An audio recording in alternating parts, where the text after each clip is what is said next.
Nation, Happy New Year's! I'm back. Patio Joe's here to bring you the Week 18 NFL DFS podcast.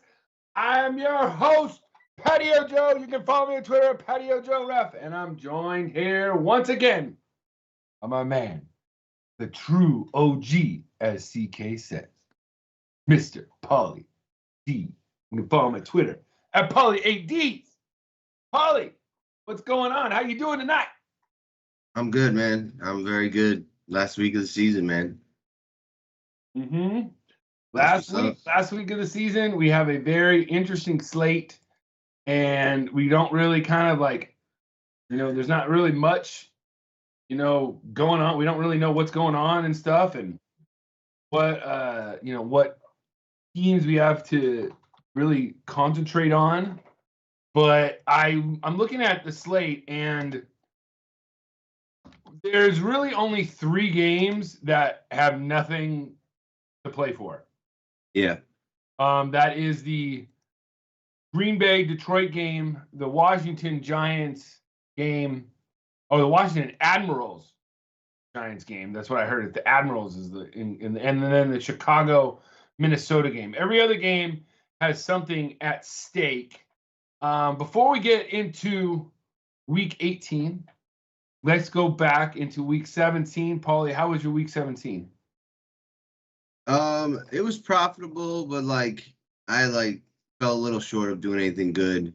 But I doubled my money and just couple games ended. If they would have went a little deeper, was right on the verge there, and I was on some of the good shit, like Penny.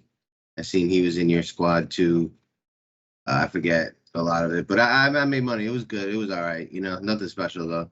But it's always good to be on the right side. Yeah, you always got green when you come in at the end of the day. It's always good. For me, once again, proved again. I'm at 14-3 right now in cash games. Truly my best season. Even this next week, if I make it 14-4, 15-3, man, it's just totally awesome. Free rolling.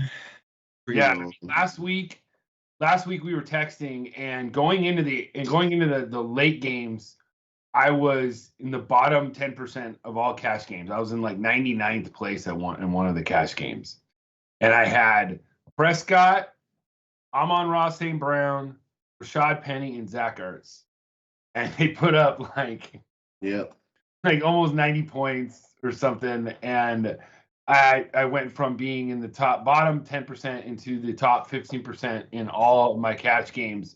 Once again, and big thing was Trey Lance failing. You play on FanDuel, so Lance wasn't as big a thing there, but on DraftKings, him not smashing was really a big thing, I think. Yeah. And then I had, like I said, we were both on Rashad Penny. I had him in my article. I did not see him in many other people's articles. I just followed the volume, the matchup, and I got him at every cash game at under 10%. And that's the difference. Yeah, his backup got ruled out last second. That just made it even better. But it was a phenomenal spot. The weather was in your advantage, even though a lot of the Seattle guys balled out, and just a lot of the chalk plays on the slate just didn't really pan out, and all the best plays were really low owned. It was just a weird week, Cooper Kupp did fine, but you didn't need him, and it was just a strange kind of week. Waddle was really popular. He dudded, Rojo. And being patient and making adjustments into the late games was kind of the move. You know what I mean? The Bengals, Chiefs, that wasn't really a cash game situation, and most people really didn't play the Bengals. And that was really the only thing that went off in the earlies. Joe Burrow, GOAT, by the way. Future Hall of Famer, gonna win some chips. Yeah, it's gonna be nice seeing him, Herbert, and Mahomes. Yeah. There's some others too, but And that Bengals team is, they're for real. They're fun to watch, and it's funny because like a month ago the Chargers played them and beat them pretty handily.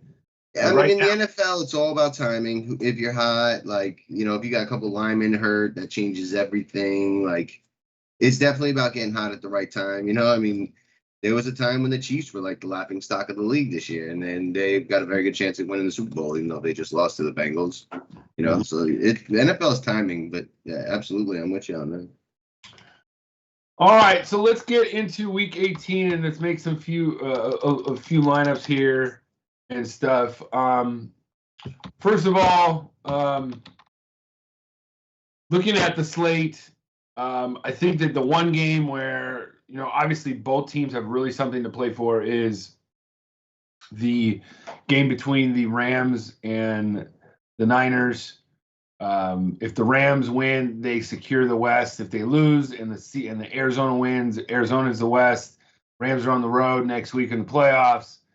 And obviously, if the Rams win and the Niners lose and the Saints win, the Saints are in the playoffs and the Niners are out. So that is the big kind of thing there. And I'm looking at some of these lines and stuff. And when we get into the Vegas picks, like I'm not a big betting man, but man, I just feel like there's some big inequities this week. First off, before we get the one game that everybody would want to play, it's the winner in your in scenario is the Chargers and the Raiders. Yeah. My thought on that game is the Chargers should win.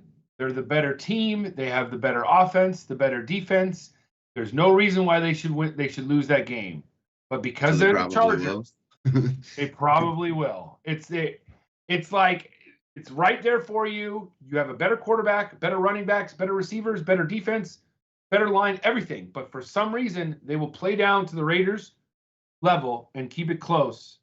And the Raiders are like the exact opposite of that. They like win games they're not supposed to, and they're like good in that underdog kind of situation. So yeah, I feel it scares me. It scares me as a Charger fan, So because there's been other games where you're like, there's no way they should lose to the Texans. Yep. There's no way they should lose to the Vikings. They shouldn't lose. They just lose to these teams that they shouldn't do. And so you're like, well, what makes next week any different? So that being said, though, it's I think the Chargers can win and they should win. But anyways, let's move on to the slate.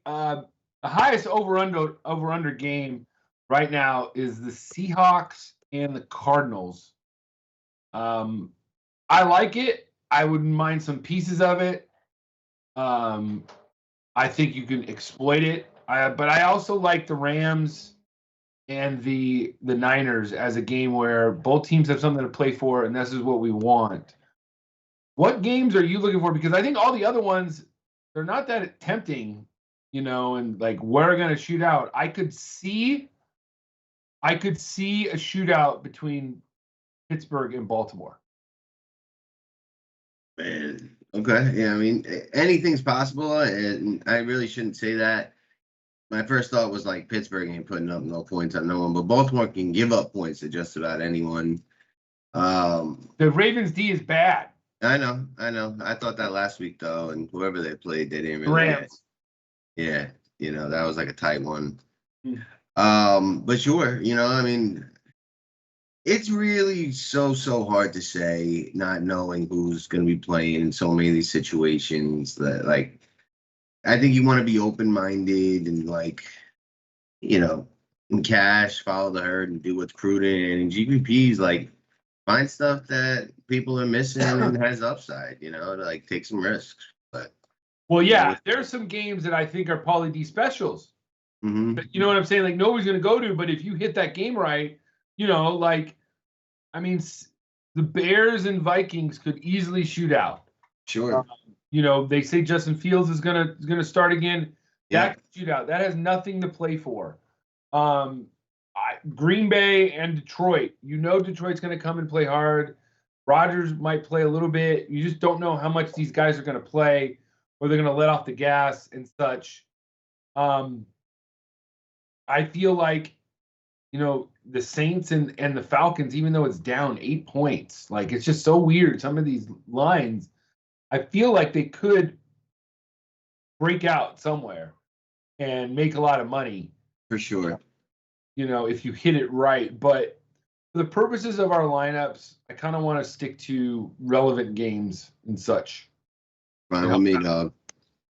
So at quarterback for our DraftKings team, I mean, I like either going Stafford, Russell Wilson. We even got Kyler Murray at a little bit of a lower price at 7,400 on DraftKings. I also don't mind Taysom Hill if he's starting at 6,200 on DraftKings. What say you, Paulie? Totally fine with those. I think Josh Allen, if you can afford him, and I would think you could, certainly could put up a big number. Buffalo certainly wants to win and try to get a field advantage and should be able to do whatever they want against the Jets. I am interested in Justin Fields. I do like the Russ Wilson, either quarterback there. I think Mac Jones is viable. Trey Lance, Taysom Hill, But, I mean,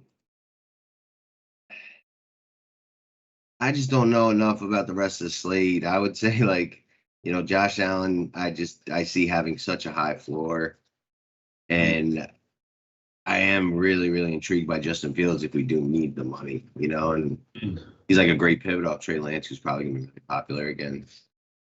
Oh, yeah, he's only 5,500. We don't know yet if Garoppolo is going to start or not. Mm-hmm. I also think that if Lamar doesn't play again, Tyler Huntley is in play against Pittsburgh. Mm-hmm. Let's let's put in Josh Allen right now and see what we go with. That's cool. If he's the same as that running back, obviously because we went Josh Allen, there's no way we can go with Taylor. We're gonna have some good value. I don't mind, going back to the Pennywell. That sounds a little Pennywise, Pennywell, whatever. I think he'll be interesting. I like Sony Michel at 6,000. Even though Cam Akers was a full practice today, I still can't imagine him coming back this week being at a workload where you're gonna take over. For sure. Michel's workload. Yeah, I mean, I think it's tough to pay 9.3 for John Taylor as well, but I like Rex Burkhead at 5.2 against Tennessee a little bit. Yeah, he's been doing great the last few weeks. Yeah, and he's got some incentives and that are in reach, but it'd be a good game for him. They really don't have anyone else to use. DeAndre Swift is kind of interesting. You know who might be the chalk? It just depends on it, but we got Ronald Jones and Keyshawn Vaughn are both dealing with injuries. So old man Le'Veon Bell. Yeah, right. That'd be such a good fade. AJ Dillon's probably interesting. Alvin Kamara's probably very interesting. But I don't really love this running back position all that much. And oh no, it's terrible. I do really like Rex Burkhead. I mean, why would Houston change the way that they're playing? They've done it the last 2 weeks that they haven't had nothing to play for. The dude's had, 20 plus touches in back-to-back games, getting, red zone. He's cheap. I mean, I think he's one of the running backs I have my eye on. Najee Harris is going to touch the ball a shit ton. Is Roethlisberger playing or is he done? No, he's going to play. Yeah. Mm-hmm.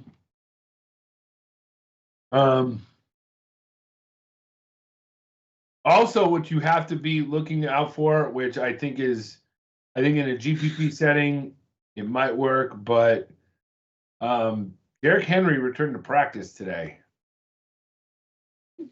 And he wasn't priced up at all. He is 7,100 on DK. On FanDuel, he's even less.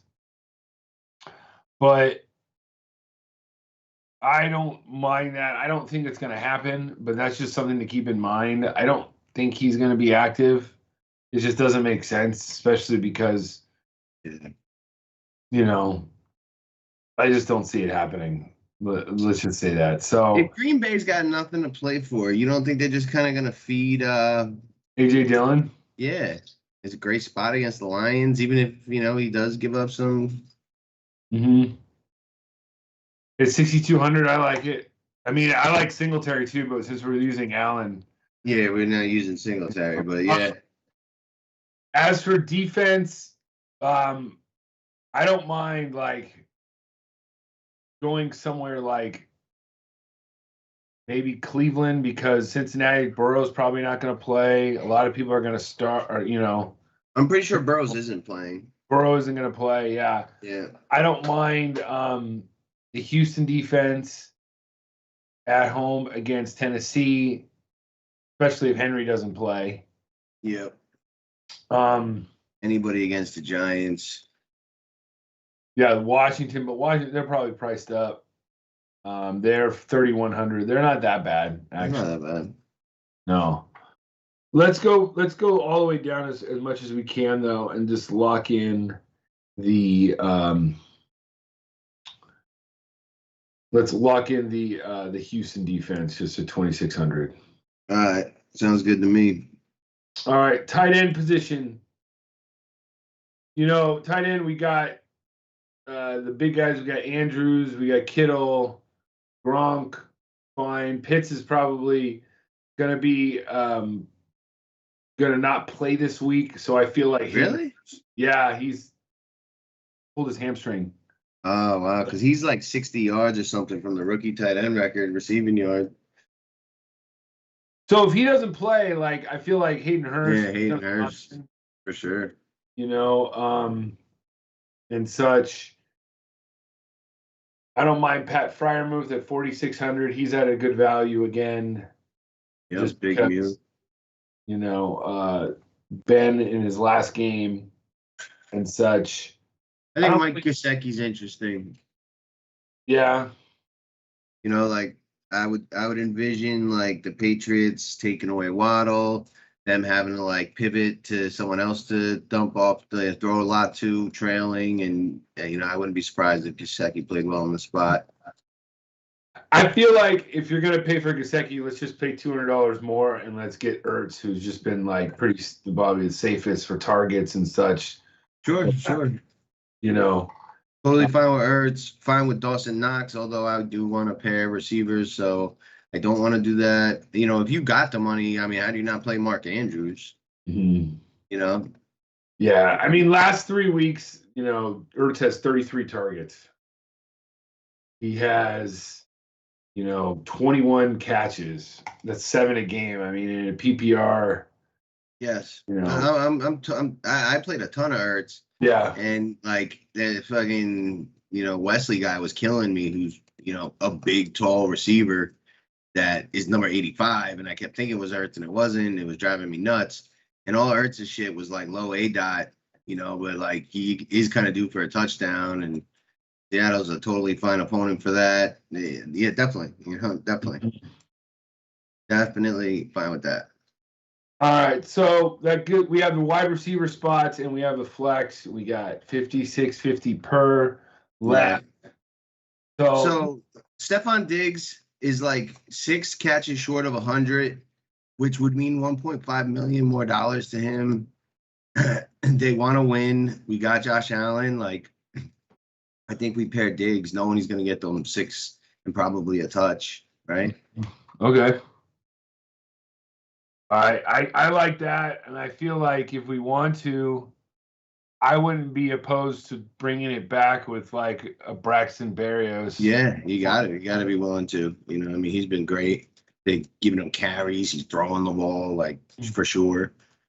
Cooper Kupp's got big incentives. They need to win. San Francisco's more vulnerable by the pass. With that, AJ Brown needing to win, being the only receiver in Tennessee. Like I'm interested in him. You got to kind of be like, got to keep playing Amon-Ra St. Brown, who's kind of got like a miniature Deebo Samuel role thing going right now against a team that's got no motivation. Just a few thoughts at receiver.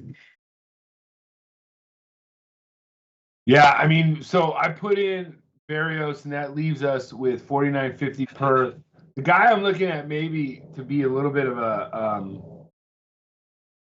a saver that gained some traction is this guy Cyril Grayson, Tampa. Last week he had 8 targets for 81 yards. He kind of basically came in the AB role and wound up lighting it up. Did all right. Definitely going to have to get some sort of, value down there if we want. And, there's Ty Johnson, there's Donovan Peoples-Jones. There's not too much left in my mind. I'm good with the Cyril Grayson. Tom Brady's got a whole bunch of like throwing records and incentives, and like they want to win. And I think he's going to throw. Like they're just going to do what they do, kind of take care of business. Aaron's always been known as kind of aggressive. So I think that's a totally fine idea.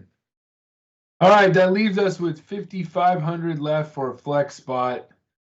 So that's that guy's like not much. Yeah. The one chalk running back is going to be probably Samaje Perine this week. Joe Mixon is out. He's 5,300.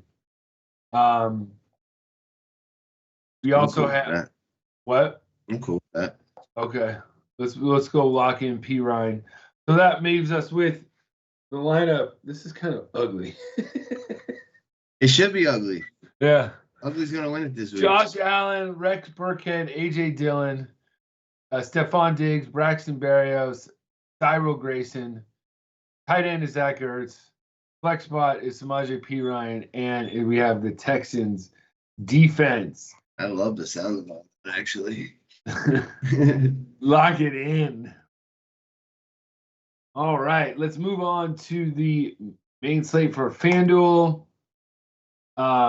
Once again, it's a little bit. This is where I love comparing prices and just knowing like kind of where to jump at. That's kind of like why I like Kyler Murray a little more because he's like 7,400 on DraftKings, but on FanDuel he's 8,400. He's the second highest priced quarterback, so he's a little bit more thought of better than on DraftKings, where he's a little bit more affordable. I'm gonna kind of put in more of a cash game setting sort of build for this week. So for quarterback, I think it's going to be, to me, I feel like it's going to be either Russell Wilson or Stafford. It'd probably be the highest owned quarterbacks. But it's because I think people are going to want to pay up for Cooper Kupp on people more so than Jonathan Taylor. Yeah. That Indy has not won in Jacksonville since 2014. That's crazy. I mean, that is kind of a crazy thing. So it's like a lot of Blake Bortles victories. I know, Jesus. It's kind of crazy that we live in a world where Ron St. Brown is priced higher than A.J. Brown and DK Metcalf, but man, he's earned it. He's been the league winner in some of these fantasy football teams. So I think that the purpose of this, I want to stack let's do a little kind of a cash stack sort of the Seattle Arizona game. So what I want to do is I want to do Russ with we can either go with the recency bias and DK Metcalf or try and pick it right and go with Lockett. Yeah, so like I heard Lockett had a rough time with the vid and his role was certainly reduced. He did end up getting 1 touchdown. They literally had like no one else to like use out there, but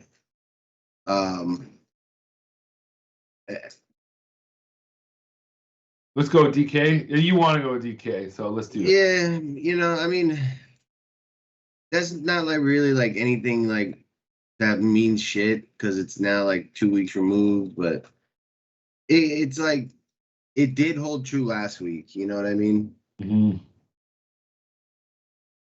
So I think I wouldn't mind bringing it back with Chase Edmonds. Totally fine with that, especially if the other running back don't play. And I don't mind having Ertz either. Yep, I don't mind Wesley. I don't mind AJ Green. I mean, they got mouths to feed, and quarterback. Okay, so who do you think is going to play the slot? Because here's my thing. Not AJ Green. Because St. Brown played the slot last week against Seattle. Mm-hmm. And I'm just thinking that, like, maybe Christian Kirk, because they're putting Wesley on the outside now, and I'm thinking Christian Kirk in the slot. Sure. So I like that with, and then I want to mix in a little bit of this Rams Niners game. I think like Odell has scored a touchdown in like 5 straight weeks since like going to the Rams. Mm-hmm. Just to put that out there. Because you can throw on the Niners. Yes, you can. So it's just basically picking. I mean, it's funny. Odell is like coming sort of like almost a cash game play. And like 5 catches, a touchdown, 80 yards. He doesn't have that ceiling. Yep. He just had, he's got that nice floor though. You know, Higbee had some nice usage the last 2 weeks. Yeah, I mean, he's gotten 5 touchdowns in the last 6 weeks. Who's that, Odell or Higbee? Yeah, Odell. I know, it's legit. So, he's on the radar. We could go with Sony Michel and Debo. Mm-hmm. You like that? I have a feeling that if Trey Lance starts, the Rams defense is just going to clamp down on him. Like, I don't think he's going to be able to roam around and stuff. No, I mean, Houston really like held them down to the very end there. Mm-hmm. So let's move to defense so that kind of helps us with what we have left. On FanDuel, the defense is, I don't mind Houston again against Tennessee. I just feel like they're at home. Tennessee's offense does not, like, they just don't, like, shock anybody. And they're not healthy. They got one weapon right now, unless your boy comes back. And even that, he hasn't played in so long. Like, how much are they going to utilize him? And risk right, losing them, right? Playoffs. Yeah, absolutely. They're at least in the playoffs, so it doesn't matter really. Yep. Or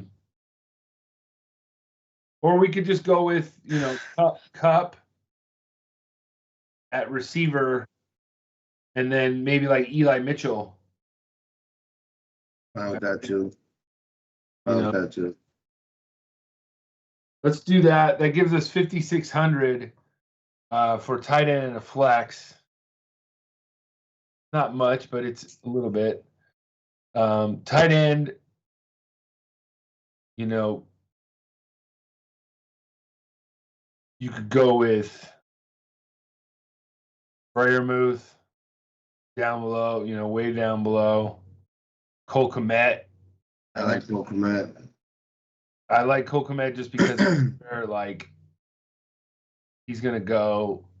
I think that Fields went to him a lot when he played, and Fields is starting this week. Yeah.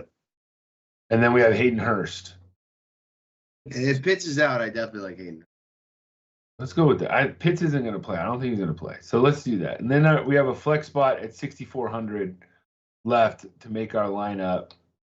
That's guys like KJ Osborne, Darnell Mooney, Cordero Patterson, Marquise Brown. There's not much, man. It's ugly. Brandon Ayuk, Jarvis Landry, Jamal Williams, Berrios. I almost feel willing to go with Berrios and just knowing he's going to get the work. Volume. Yeah, I mean, he's more of a DraftKings kind of player. I agree. I think Terry McLaurin is really sneaky this week. They're letting the quarterback play, it's going to be a weird offseason for the Redskins. You can just do whatever you want against the Giants.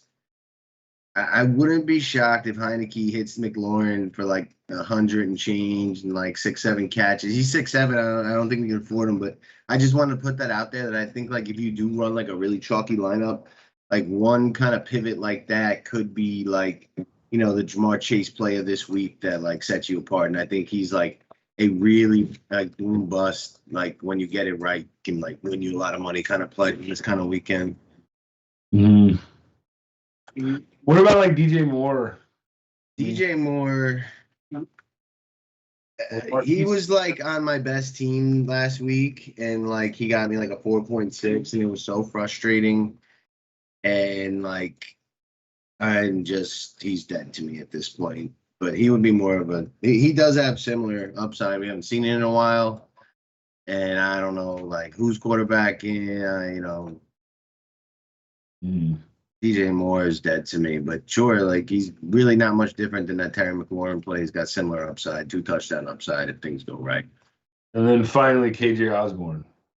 No. All right. Let's go with DJ Moore. Finish this up. Yeah. Russell Wilson, Chase Edmonds, and Eli Mitchell. DK Metcalf, Christian Kirk, Cooper Kupp, Hayden Hurst, DJ Moore, and the Houston Texans D.